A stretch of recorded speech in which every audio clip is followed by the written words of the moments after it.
All right, let's see if I can do this. It's a little tricky doing recording with one hand and working the mouse with the other, but so you're looking for some knowledge on this whole thing.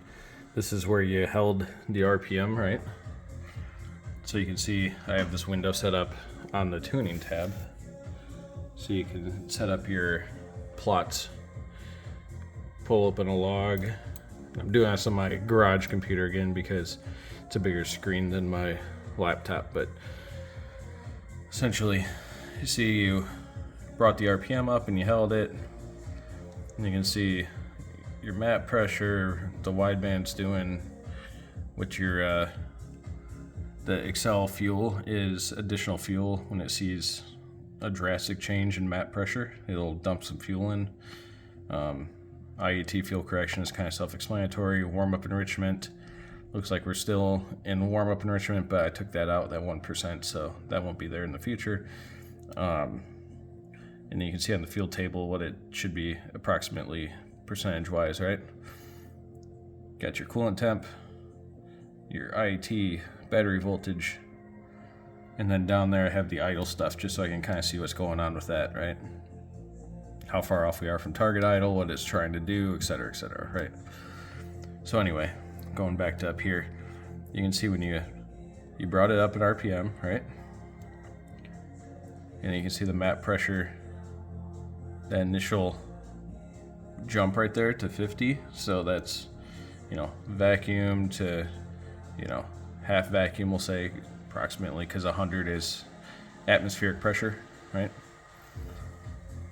You can see on the wideband it went lean and then kind of came back. Well, I need to figure out why it went lean.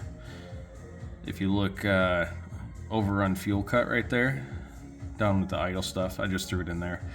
So that overrun fuel cut is where it cuts fuel like on decel. So that didn't kick in. So I need to figure out why is it going lean right there, right? And you can see that little bit of delay I was talking about where RPM spiked, right?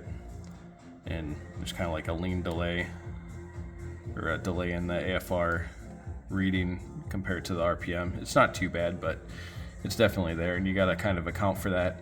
It's always somewhat of a guess, as to what the actual delay is, but I know this there somewhere, right? So then I look at it over here at this map, right, as I'm moving, just to give you a little bit better view here. So as I'm moving, you can see where RPM goes up,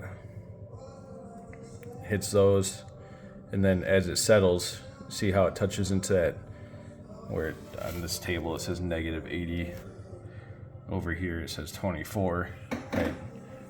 It's like negative 76, which equates out to 24 absolute kPa. Anyway, you see that right there, that's right where that lean spot kind of comes in, is when it falls into that top row. And you can see how there's less fuel up there. So I'm guessing that it's hitting that, and that's not enough fuel to keep the AFR happy. So then what I'm gonna do is I'm gonna go into here, and if you want to select multiple cells, you hold down shift and use the arrow key, right? So I actually want to be over to where I suspect that kind of happened, which is probably, I know it's this dip, but it's the second that it hit into that cell area, or started to get into that cell area, right? Where there's clearly no fuel, or not as much fuel, I mean. I'm gonna take that, I'm gonna highlight over all the way, just for now, right? You can get individual cells later, but we gotta get a broad range to see if it'll help. And I'm going to bring it up. I hit the plus sign, I'm gonna add 0.5, enter. And now we just increase that by 0.5%, I guess, of fueling, which equates out to some sort of pulse width, whatever. Every system is different. So as long as you don't get bogged down on the units that they use, you can tune pretty much anything, right? It doesn't really matter what the value is. You're just adjusted it in correlation to what the AFR is, there, right? So I'm guessing that, add 0.5%, and then I'm gonna have you do the same check again. But before I do that, before I let it go, I'm gonna take another quick glance at this, and I'm gonna say, okay, what's going on here? So where that lean spot is. Watch that fall into that top area and increase that by 1/2.